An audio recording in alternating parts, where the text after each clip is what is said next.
ZMT Sports back. Uh, yeah, this episode ain't it, Tom. It's just not gonna be. It's not gonna be it. Listen, dig deep.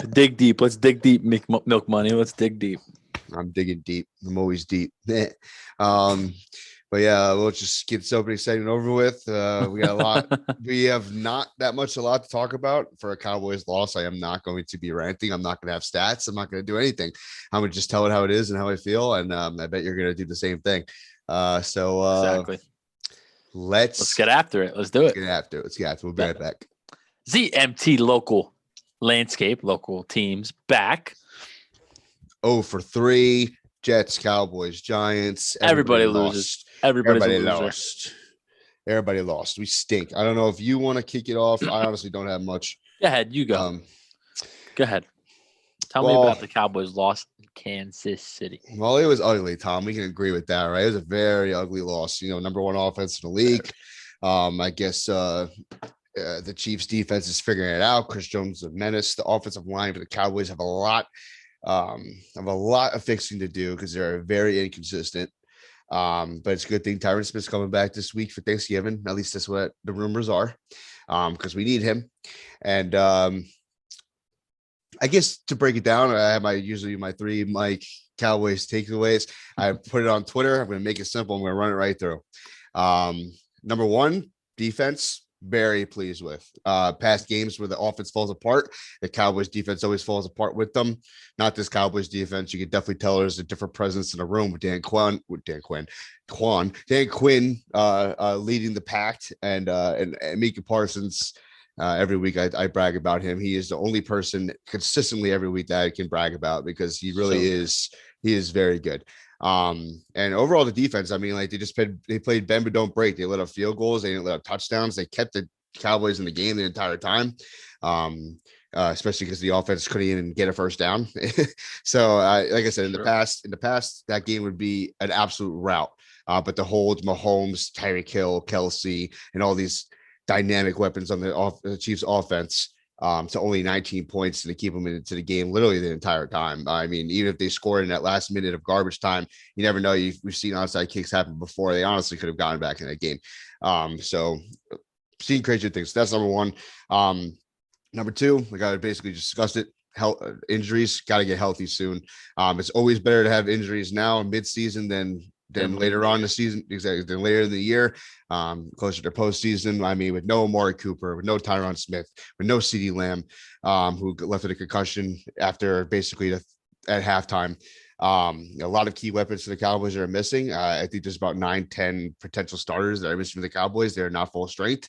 I mean, it should show you that it could be concerning because good football teams find ways to win like they did in Minnesota a couple of weeks ago. But the fact that they kept this game close and didn't let it get out of hand, that is also a positive thing. But injuries, got to get healthy soon. Not the best time to be trying to get healthy when you have 3 games in 18 days. So that's another thing. But that's number two. And then number three, what was my number three? Where did I put, Tom? I don't even remember what I put. I think you mentioned something about Dak Prescott, maybe? No, but I am going to defend Dak real quick because I always have to. The haters came out full force. Yeah. I mean, I get it. Dak's record. Oh, my number 2 point was offensive game plan execution was gone. I guess we'll talk about it. That'll be my number 3. But yeah, the game plan that Kellen Moore put out. I mean, it is very hard to do with your weapons, especially when you practice all week with your main starters and they don't even play. You find out Amari Cooper's got COVID, probably horseshit. Literally the day before the game, and then obviously CeeDee Lamb it becomes number 1, and then he leaves at halftime, and then you have Cedric Wilson and Noah Brown just dropping balls at the fucking wazoo. I mean, it is very hard to have a game plan, but the execution just not there. You could just definitely tell in practice that they have their main guys and it's surrounded by them. They have this triangle force, which is Dak, Amari, and CD at the helm. They are the main weapons. And when they're not in the game, it makes a huge difference. And I'm just, like I said, I'm going to just defend Dak real quick. Yes, he did not play a good game at all, but at the same time, just like Denver, reminded me of Denver, even though Dak looked a little off, he did not get help. offensive line was shit. He was under pressure 90% of the time. He was sacked 5 times, 4 times by one player, Chris Jones. He was a menace, like you said. He was a menace. And then it didn't help that when Dak did make his throws, they were dropped. There's another game where they had 6-7 drops, I believe. Noah Brown had 3 and Cedric Wilson had 2. And then there was a couple other drops in there as well. I think even by CD earlier in the game. So as much as you want to blame Dak and be like, yeah, he's not good against good teams and his record's bad under pressure and big games. Yeah, that might be true. But at the same time, there's a lot of things that back up why that might be the case. I think the full team went under pressure instead of just Dak. I mean, it's a full team sport, no teams. No team's going to do that. So that is me defending Dak as usual. Obviously, it's the typical quarterback thing. They get all the blame when things go bad, and they get all the credit when it goes good. So it goes both ways. Yeah, I mean, for him to get blamed for 2 out of 9 games, 2 out of 9 games this year so far, then I mean, it is what it is. Every quarterback's had a bad game this year. So, and what's crazy to me is Jay Roosh, I think, said it best yesterday. Was 2 of the 3 Cowboys losses are against the Super Bowl teams from last year. Literally. At a combined, what do you say, 12, 13 points? You lost to the Bucs by 2, and then you lost to the Chiefs by 10. 12 points. 12 points. You less than 2 touchdowns. The Broncos game was your worst game of the year. That's a game they should have won, and they got blown out. They came in. Every team thinking that they're going to win. Every team. Every team has a bad game. Like literally, every team has actually more than one bad game, especially this year. Look at the Titans, bro. Also, the Jets and the Texans. Come on, and they're blowing out the Rams on the road. It's the NFL. It's the beauty of the NFL. That's why the NFL is king, because you never know what's going to happen any given Sunday. Absolutely. Beautiful. But yeah, that's all I got to say. I mean, obviously, short week heading into Thanksgiving. This week scares me, Milk. For the Cowboys, it scares me. It does too, generally, kind of. Because the Raiders are coming in ice cold, loses 3 in a row. Are they really that bad of a football team to lose 3 in a row? Cowboys are coming, a little injured. Cowboys haven't been playing the best on Thanksgiving the last couple of years. I think the 7 spread's ridiculous. I think it's going to be a very close game. I think so too. But we're going to give those picks later. I'll try not to be too obvious. Talk to me about the other murder that you witnessed this weekend. I didn't actually witness a murder, which was actually pretty fun. But I think Joe Flacco. The best way to put Joe Flacco. I think the best way to put it is the Jets are so far away from winning, but I've also been so far away from the last time they have won that almost losing by double digits to a division rival, basically losing by double digits because they kicked the field goal late. We're saying it's okay. Like there was progress. I think that's how putrid and that's how tough it's been to be a part of the New York Jets organization the last 5-6 years. I'll say this. That was probably – I'm usually excited every Sunday to get up, go to the game. Absolutely. The last couple of Sundays were fun because Mike White. This is the story of Mike White. The Thursday game against the Colts, Mike White. There was some excitement. Like, what is Mike White? We know what Mike White is now. What is Mike White? Zach Wilson's hurt, right? So, yes. Joe Flacco going into Sunday, I didn't wake up. I barely wanted to get out of bed. I'm like, why am I doing it? Why am I going to the game? And it turned out to be pretty fun because Elijah Moore and Michael Carter. Michael Carter, of course, because Jet fans, once again, we cannot have nice things. Never. Gets hurt out 2 to 3 weeks. But he's a spitting image man of Maurice Jones-Drew, and I've been saying it. And it's not because he's short, and it's not because he wears number 32. The first guy never tackles him. It just reminds me so much of MJD. And he just runs with such purpose, such power. And the fact that we got him in the 3rd round is just stupid.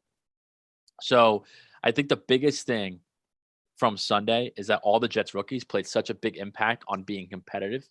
And we don't have the players on defense yet, especially the secondary, to get stops. There were so many 3rd downs in the game, 3rd down shorts, 3rd and 5, mid-3rd downs, where the Dolphins' quick passing game really took advantage of. Jalen Waddle, Mike Gesicki, they really took advantage of those situations. The Jets had nobody on defense that was competent enough to make a stop. That was just so blatantly clear. So it would not surprise me next year, bro, if they just fully all their draft picks went defense. They had 6, 7, 8 new starters on that defense side of the ball because they are a mess. But on offense, Elijah Moore, bro, how do we get this dude in the 2nd round? I really don't. I don't understand. Very good. Very good. He's first in touchdowns for rookie receivers, 1st in yards, 1st in receptions, 1st in yards after the catch. He missed 3 games. My father's naked. He missed 3. He Yeah. missed 3 games, bro. 3. And played less than 50 and played less than 50% of the snaps in 4 of them. He's really only gotten full workload the last couple weeks, bro. It's crazy. So I think that's the most beneficial thing I saw on Sunday was the fucking rookies are dogs, and that's exciting. But I don't know. Did you watch any of the Jets and Cowboys were on at the same time, right? Yeah, pretty much. Yeah, no, the Jets were 1:00, weren't they? Yeah, they were on the same time, right? No, the Cowboys were at 4. Did you watch any of the Jet game? I did. I watched some of it. I was in when I got home. I drove home from at 4 a.m. From the casino this past weekend. I was at Ocean, our favorite place. I'm gonna be there next Friday, I think. Actually, are you really? Borgata, I think. Borgata. Yeah. I got you. But I had a good night. I won some cash. My plan was to work from the sports book on Sunday, but I didn't. But yeah, no, I turned the Jets game on at 1:00, and I did watch it. I mean, Elijah Moore really is. And I'm a big fan of Michael Carter too. I mean, two rookies that you can't beat. They're going to just keep developing as long as the Jets can hold on to them. They're going to keep progressing. I just hope that quarterback progresses, whoever it's going to be. And he started this Sunday, man, because of course, which is another thing I want to break out. Mike White and Joe Flacco both got COVID. So now Zach Wilson is our only quarterback, really, and obviously Josh Johnson. So big Josh Johnson guy. Yeah, I mean, Zach Wilson going to play on Sunday. They play the Texans. They should win. If Zach Wilson's really going to be the guy, he's got to play well in this game. Trevor Lawrence diced up the Texans. Other rookie quarterbacks play the Texans and play well. Mac Jones diced them up. You got to beat the Houston Texans if you want to show any type of progress. Or at least you can't lose the game by like 5 to 10 or something. You got to lose by a couple points. Simple as that. Thanks. But anyway. So I have a family reunion going on. They knew I was doing What's up, everybody? What's up, family? Yeah, they all said Tom said hi. But yeah, no, we got to it. I mean, the New York Giants now. Oh, the Giants, Jason. The Giants. Why was there playoff talk, bro, about this fucking team last week? I think this is why I go on rants. It's not because I hate them or because I don't like the fan base. It's because that too. The when they're incompetent, they still get like these outside chances because of those 2 Super Bowl runs. Yes. 10 years ago. Absolutely. And 14 years ago now. Yes. Like, dude, that was 2007, 2011. Not every time the Giants are 2-6, okay, are they going to make a run, okay, exactly. or 3. Like, they're playing the Buccaneers. I somehow got talked into taking the Giants plus 11. Yeah. Buccaneers at home minus 11 was a fucking lock because the Giants are incompetent. Yeah. I mean, it's just one thing I got to say. Obviously, I'm not going to have hate because I think after on Sunday – you can really see who the 2 teams in the division are now. It's the Eagles and it's the Cowboys. So watch out for that football team, man. They got some good wins last couple weeks. I know. Beat Tampa Bay, beat Carolina on the road. I mean, they beat Tampa Bay at home, but they beat Carolina on the road. And now who beat Tampa Bay? The football team. Oh yeah, you're right. They got some good wins. About the Eagles. And you know who Tyler Heineke's getting compared to early in his career? Who's that? Zach Your Wilson? boy. My boy. Your boy. Who's my boy? Your old boy. Romo? I like that. And now I kind of see it. Romo wasn't a hot shot right off the bat. He was turning the ball over a lot, but always made those big plays. Remember, he was running around crazy. No, Heineke, like, how the Cowboys win? Heineke's got heart, bro. I really like him for that. And Dan Orlovsky made that. I watched a video on it. He said he reminds him of a young Romo. I'm a big Dan Orlovsky guy. I feel so am I. Today. I like Dan. I'm gonna take a bite of this. I got a Oreo McFlurry. Oh, I wish I had one right now, dude. I just had Shake Shack though. Ooh. I ate too much though, but yeah. So I'm like, don't sleep on them. I think the Eagles, they're weird, man. They're very good, and it hates me to say it. I don't know if they're really good. I think they figured out how to win. They that game plan, and I think like the game plan. I mean, I think that the offenses that they played these past weeks have made this Eagles defense look 10 times better than they really are. Like, I mean, and then especially when they run the ball well, they can control the clock, especially exactly. against teams like that. Like, let's not discount the fact that they beat Teddy Bridgewater and Trevor Siemian. I mean, let's not freak out. Like, I'm not freaking out about it. No. I'm just saying, like in general. Yeah, I think the Eagles need to. I mean, the Eagles have such an easy schedule. I know. I'm hoping Zach Wilson. It's all division. I hope the Jets beat that because beat them. When was the last time I don't think the Jets have never. Never beaten them. And what's so funny too is that it's 100% going to be an Eagles home game. Actually, it might not be because it's going to be Zach Wilson's first home game since he's come back. So I think Jet fans might turn out, especially if Zach Wilson plays well on Sunday. But it's going to be it's gonna be an Eagle. There's gonna be a lot of Birds fans there, and it would the make way that me this so year, happy for the Jets to beat them. For the way that this year's been going, I wouldn't be shocked if the Jets won that game at all. You know, the Jets are underdogs this week. Mm-hmm. I know. 3 points. 3. I thought it was 1. 3. Oh my God. Well, I know what one of my pictures is going to be. Don't do it, Mike. You never bet for or against the New York Jets. I know. I'm already bad enough on this podcast. But I had a bad week this week anyway. But yeah, I don't know, man. These Eagles, I don't know if they're Eagles. I don't know why we're talking about the AFCs right now. Well, the Cowboys are gonna win it. I think the real talk, since we're all over the place in this podcast, just real quick, where I just want to get under your skin a little bit. No, I know what you're. Okay, go ahead. Yeah. I've been waiting for a time where we're gonna have a slow podcast where I could actually talk about this. You remember my preseason prediction? Yeah, mine is wrong already. Yeah, is it though? I think I said under 9, right? Or under 7. No, well, I think it was that under was 7. No, that was one of your picks. Was the Patriots under 7.5 wins? 7.5 wins. It's over. Yeah. But no, your like big Caesar prediction was Justin Fields to be Rookie of the Year, which might not be it either because of this guy. But yeah, the Patriots have taken again the whole. And your bold prediction was that Patriots are going to win the AFC East. Well, I didn't say that. I said they're going to make a playoff spot, but now they might win the AFC East. But I just think the Bills are confusing right now. They're very confusing. The Bills don't have an identity right now because they can't run the football. And I think they just ran into a really hot Colts team. So I don't know if we can judge them off of last week because the Colts just kind of ran the ball down their throat. It was an ugly game. It was an ugly day. And the Bills can't run the football. So the Colts stopped the pass. Like they didn't stop the pass, really. The Bills were moving the ball down. The run defense. The Bills were moving the ball down the field. They just couldn't finish.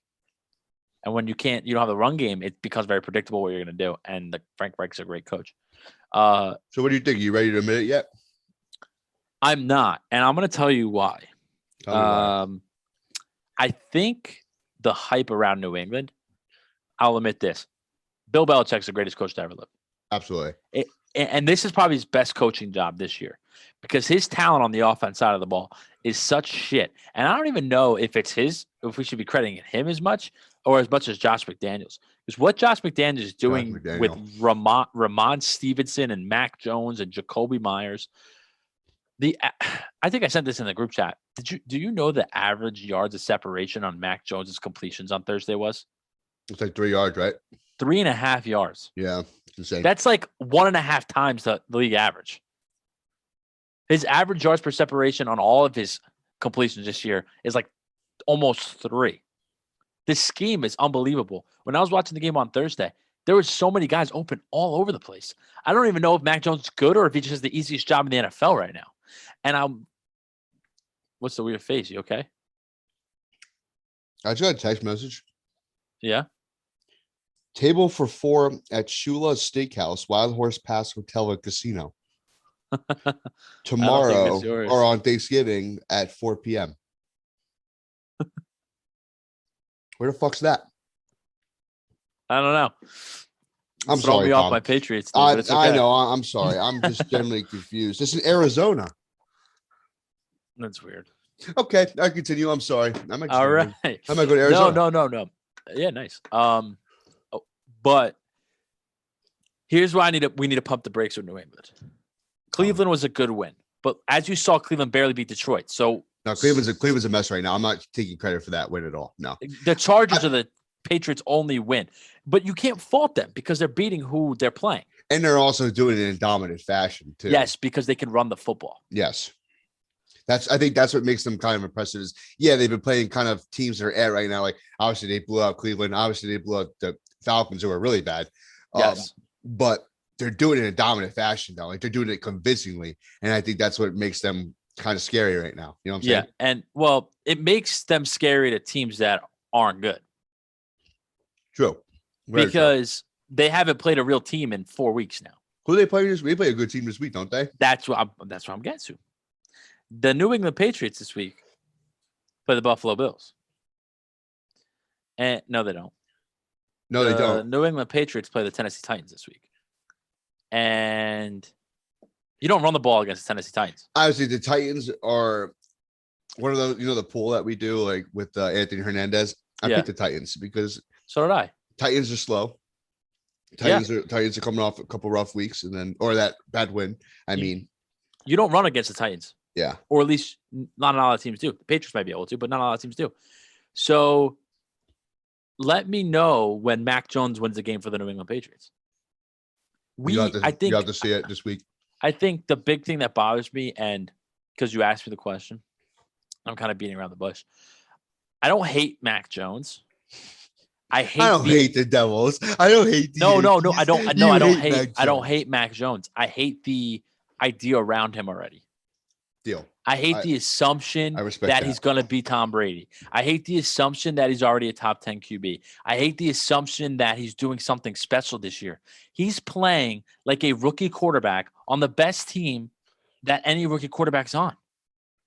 He went 18 for 31 with like 190 yards against the Falcons. He turned the ball over twice, almost. He threw an interception and fumbled, and then it was recovered by New England. I mean, he's top 5 in the league in turnovers. The big thing is his mistakes don't hurt the Patriots. His mistakes aren't as big as when Zach Wilson makes a mistake for the Jets, or as when Justin Fields makes a mistake for the Bears, or when Trevor Lawrence makes a mistake for the Jaguars. Because when those rookies make a mistake, the other team's scoring, and they're playing from behind, and they're doing this. Mac Jones makes a mistake. Patriots defense hold them to a field goal. They're right back at it. We're going to run the ball down their throat, run, play action, got 7 yards of separation. It's not faulting him. It's not faulting him. But Patriot fans need to calm down about Mac's better than this quarterback or Mac's better than that. He's a rookie that's played 11 games in the NFL. You don't know what the fuck he's going to be. And speaking from existence, I watched my rookie quarterback go to an AFC championship game. Yes, you did. And through 11 weeks, he had better stats than Mac Jones. Correct. Okay, so let's just chill the fucking break. Just because he wears a Patriot I'm fine with that. jersey, that's all I try to. That's the only point I try to make. I'm fine with that. Is just because he wears a Patriot jersey and Bill Belichick is his coach, doesn't mean he's going to be an all-time great. Look at Jimmy G. Look at Jacoby Brissett. You forgot Bill Belichick won with those guys? Bill Belichick wins with Brian Hoyer at quarterback, okay? Let's relax with Mac Jones as a top 10 QB already, or is amazing, is going to be an all-time great. Never said that. Okay, there's a reason why he went 15 and went behind all these guys. Not because they're fucking Patriots or some smart freaking voodoo organization. It's because he's the 4th worst quarterback talent-wise in this draft. That's why. Zach Wilson has more talent. Trevor Lawrence has more talent. Justin Fields has more talent. You're telling me, and I want you to look at me straight in the face, you can believe this. You're telling me that Mac Jones is doing so much better in that situation than any of the other 3 quarterbacks would do? Maybe. Trevor Lawrence in New England, they probably wouldn't lose a game. Trevor Lawrence would. Zach Wilson, I don't know, because he's like a home run kind of guy, likes to going for it. This is what makes a difference. I agree with you athletically that Fields, Lawrence, and Wilson are better. Yeah. But I think the style of play is it just makes sense. You know what I'm saying? Like Tom Brady. Boring play action. Boring play action. Do your job. That's what Matt Jones does. I think with Fields, Lawrence, and Wilson, it's home run ball. Try to be the hero. But you think it's because of the situation they're in? That's also true. Yes, that is also true. I guess you don't know. You don't, and that's the beauty of this conversation. Because you put Justin Fields in New England and Bill Belichick and Josh McDaniels in his ear, Justin, you don't have to hit that long pass. You don't got to run around your legs. The play's going to be right there. Just hit that. Yeah. You don't think Justin Fields, they would use Justin Fields more than fucking Mac Jones? They don't use Mac Jones a lot. And I think it's a big telling sign. The fact that they beefed up the defense that bad, the fact that they got that run game and beefed up that offensive line. Bill Belichick doesn't believe in Mac Jones. When did you ever see Bill Belichick on a 4th and 3 or a 4th and 4 against Tampa Bay? Think about it. They could have sealed the game. Punt. And they punted. If Mac Jones was this great fucking quarterback and he was just a be-all, end-all, they throw the fucking football there. And there's been plenty of situations where they played so conservative because of their defense. It goes to show you that maybe it's not Mac Jones that's so great and why the Patriots are 7-4, but it's because the defense, because the offensive line, because the run game, because the coaching. Defense is top 3. And because the teams they're fucking playing. Yes. So as of right now, Mike, I'm not worried. But if they come out and they fucking thrash the Titans, then beat the Bills, or then beat the Colts, I'll step back and I'll be numb to it. I'll be numb to it. I've been dealing with this for 20 years. Ain't nothing new. Yes, you have. I just hate the idea of that Mac Jones is this great fucking guy when I don't see anything special other than he's just executing the easiest fucking job in the world, and that's play quarterback for Bill Belichick. Correct.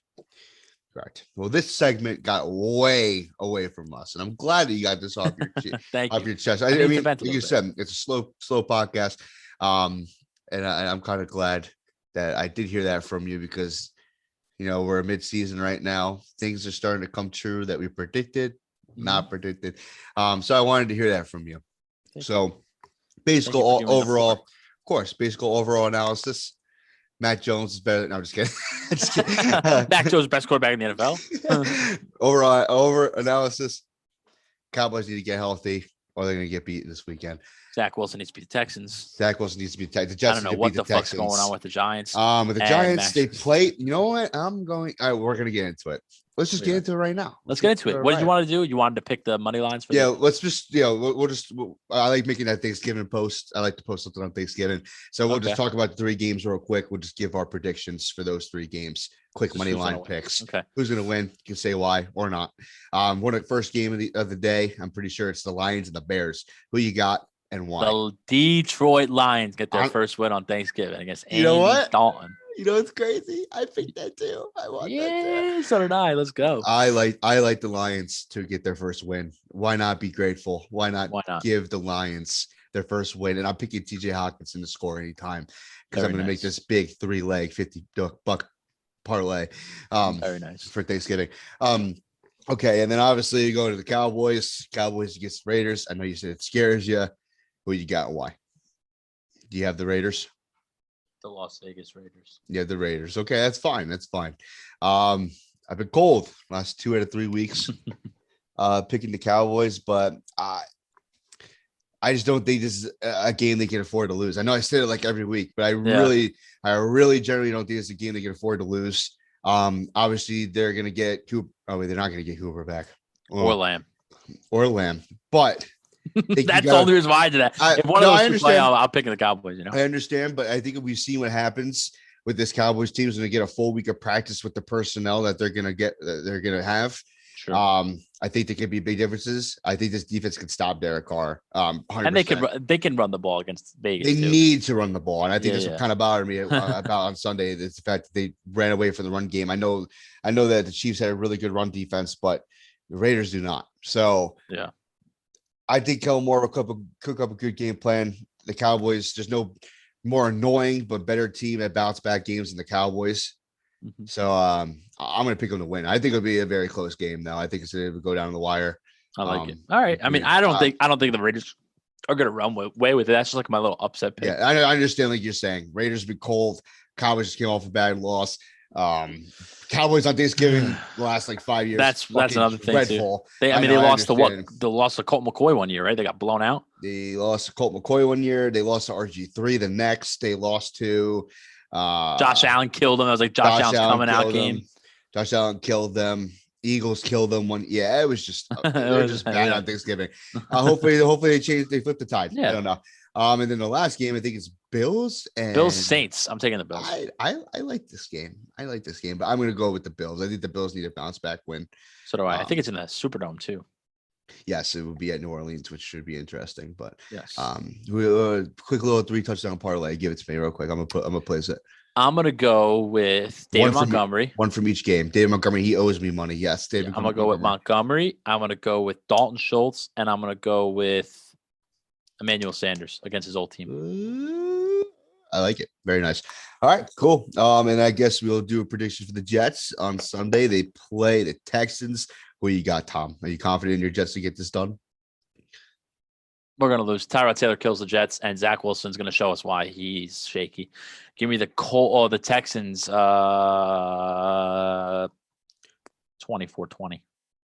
All right, I'm going to go with the Texans too, Tom. I got to.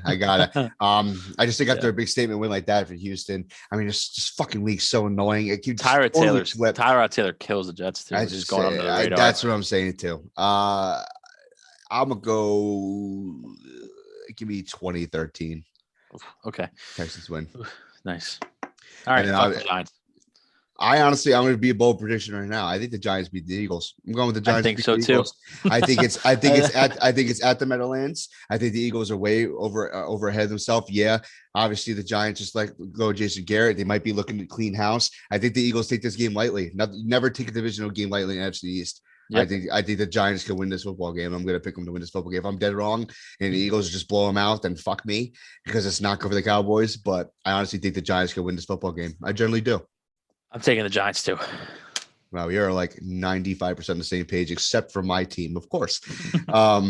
Which means you'll get mad at me if you get mad when the Raiders go up 7-0. You'll text the group chat. Of course, Tom's right. Jinx.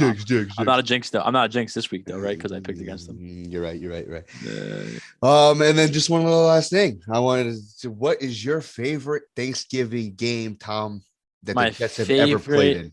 Thanksgiving game the Jets ever played in was Thursday night, 2011. Jets were 6-2 or 7-2, and they played on Thursday night at home against Cincinnati Bengals, who they had just beat in the AFC wildcard game the day before. My uncle got me, my brother, my cousin, a limo from Tom's River. We were at my aunt's house, all the way up to the Meadowlands. Met him at the game. It was cold. Brad Smith had a kickoff return for a touchdown, lost his shoe. Santonio Holmes caught a touchdown, just blew out the Bengals. It was a lot of fun, and they moved to like 7 or 8-2, and they set up. I think at that time they tied for first in the division. It was a great time in Jet football. Mark Sanchez, Santonio Holmes, defense #1 in the league. It was awesome. Shit was electric. He wanted me to say the butt fumble, which I was also at, but I would not touch the butt fumble. So yeah, what was yours? I forgot that was on Thanksgiving. Yes, it was. Well, being a Cowboys fan, I have not seen a lot of success for the Cowboys on Thanksgiving. I had probably one win like the last 7 years. So the one that I remember off the top of my head, it was Mari Cooper got signed with the Cowboys first year, 2016. 3 touchdowns, right? 3 touchdowns against the Washington Redskins at the time. It was a big game for the Cowboys, and I think it's my favorite because it's the only one I remember the Cowboys winning the last decade. It was a big game because the Cowboys started off very slow that year. They started off like 1-5, and that's when they crawled back and won a division that year against the Eagles. So good stuff. That's it. Yeah, that's all awesome. I really remember. How's it going? That's all I remember. You want to do something that we've never done in our podcast history? Let's do it. What do you want to do? Do you want to just post the fantasy instead of talking about it? I'm down because I don't even know what to talk Let's just post it on Sunday. Let's see who's out, who's in, because it's only Tuesday. So, I don't know who's going to be out, who's going to be in. Let's just do our bets, wrap it up, and we'll post our fantasy. Nice, slow episode. I love it. Or quick episode. And we will be. 40 minutes is quick, but. Yeah, I was going to say, we ran away with it. All right. Well, I guess then skip ZMT Fantasy, which I would just might as well talk about. Okay. We won on fantasy this week by 2 points. Okay. And you want to know why we won? Why? Because I told people to sit Allen Robinson and he was hurt, so he didn't play. Nice. I didn't give an alternate, but I did have an alternate under my sleeve in case he did hurt, and it was Christian Kirk. And only had 4 points. And he only had 4 points, so we still covered the number anyway. We finally won a week after 2 bad weeks. Very nice. So I should have started Kadarius Toney over Christian Kirk. I would have won one of my matchups, but how did Toney even do good? Yeah, well, he catches the ball so much. He had like 14 points. That's true. I had like 7 receptions for 40 yards. All right. Well, then I guess we will go on to ZMT Bets and wrap up this episode, Tom. Yes, we will. We will be back. ZMT Bets back. Milk money, cash money. Give me your picks against the spread and your prop pick for week number 12 in the NFL. Here we go. I finally had a better record than Tom. First time in weeks, 2-2. I will take it. Here we go. First, I am traveling to Indy. The Bucs, big win against the Giants, but these Colts, they're red hot. Jonathan Taylor's made a case for MVP. He's going to run all over this really good Bucs defense. He will score another 5 touchdowns. Probably not, but give me the Colts +3 against the Bucs at home. Second, I'm having the Falcons traveling to Jacksonville. Jacksonville pisses me off. Every time I bet for them, they win. Or bet for them, they lose. Every time I bet against them, they win. It's annoying, but the Falcons need a game to win. They just look like crap right now, and against Jacksonville, perfect way to do it. It's -1. It's basically to pick them. Give me the Falcons, -1 against the Jags. Lastly, I'm taking these Steelers, bro. I'm heading to Cincinnati. The Cincinnati team is very inconsistent. Steelers just came off a bad loss, not even a bad loss, a fucking back and forth loss against the Chargers. I think they redeem themselves here, and they're going to beat this division rival in Cincinnati. Give me Steelers +4 against the Bengals. Running it back, I got the Colts +3 against the Bucks. I got the Falcons -1 against the Jags, and I got the Steelers +4 against the Bengals. And my prop bet for the week, this guy had a 70-yard touchdown, faster than Lamar Jackson, fastest quarterback in the league. Daniel Jones is going to score anytime against the Eagles. He's going to get his touchdown back. Go ahead, Tom. Oh, I love it. As for TL Smooth, 1-3 week last week. I've been humbled. I'm coming back for vengeance. And for my first game, I'm headed to Foxborough. Offensive Rookie of the Year, Mac Jones. Coach of the Year, Bill Belichick. Super Bowl favorites, AFC East favorites. Hey, New England, you know who's coming into town? A real fucking football team that you haven't played in 4 fucking weeks. Give me the Titans getting 6 points against a rookie quarterback. Give me the Titans +6 on the road against New England. My second pick, I'm going to San Francisco, and I'm taking the Minnesota Vikings captain Kirk to win 2 in a row. Maybe not. I don't know. They're getting 4 points. It's enough for me. Give me the Vikings +4 against the 49ers. My last pick, I'm heading to Sunday Night Football. I'm heading to Baltimore. Is it Huntley? Is it Lamar? I don't know. The Browns, they always play well against the division. 4 points is too much in a division matchup, especially the NFC North. Give me the Browns +4 against Baltimore. Running it back. Titans +6 on the road in New England. Vikings +4 on the road against San Francisco. And the Browns +4 on the road against Baltimore. You know what that is, people? That's 3 road dogs. Ruff. And give me, as my prop bet, give me Keenan Allen. Didn't score last week, cost me a parlay. He'll score this week. Keenan Allen, anytime touchdown scorer. Woo! That was efficient. That was fun. I am having a great time. This time, I think we might have stopped exactly on the my last thing might have been exactly. Do you still time it? No, I just posted. I have it saved on Anchor, and then I just add the background music. I love it. Sometimes I like it, like towards the end when we're kind of finishing up and we're like, oh, I like it, whatever. The music's like. When we talk, off. yeah, no, it sounds good. Cool. As long as we're not like done after like it. It a sounds minute. good. Yeah. But great picks, Tom. I'm actually kind of confident for this week. It's a lot of pick'em games. I'm not confident. I hate taking 3 road dogs. Well, it's bad. I've only taken 3 road dogs once this year. Other than this week, and I went 4-0. Every time I feel confident, I suck. So I knew last week was going to be bad, and I'm having that same feeling this week. I feel like I'm getting cute with my picks. You know, when like sometimes you look at the points, you're like, I'm going to take that team because it's too many points. I'm getting cute. My whole process this year has been, if they're better and they're home, take that. Like, you know. Yeah, and it was working. My record's really good this year, and I'm doing well. But last week bit me in the ass, and I don't know. I'm scared about this week. New England will probably fuck me. Tom, you're still plus money, bud. So it's okay. Yeah. Let me just look at it real quick. You know, we'll just tell the people what they want to hear about how bad we are. Just kidding. We are 46 and 41 and 1. Okay. So it's getting a little close, but still positive money, still up, still winning record. Still the best podcast in Edison, New Jersey history. No / Tom's River / Eatontown. But yeah, Tom, as always, it's a pleasure. It was a nice quick episode, kind of, maybe not. But follow us on sports_ZMT, Facebook, Twitter, Instagram. And your sister's ass. We love your sister's ass. And Mike's dragging me to a Devil's game tomorrow. It's going to be a good time. It's going to be great. It's going to be great. We're going to go with all of our shotties. Yep. Happy Thanksgiving. Yep. I will see you all at the Brownstone. Yes, sir. And that's it, Tom. I will talk to you later, bud. Bet. See you later.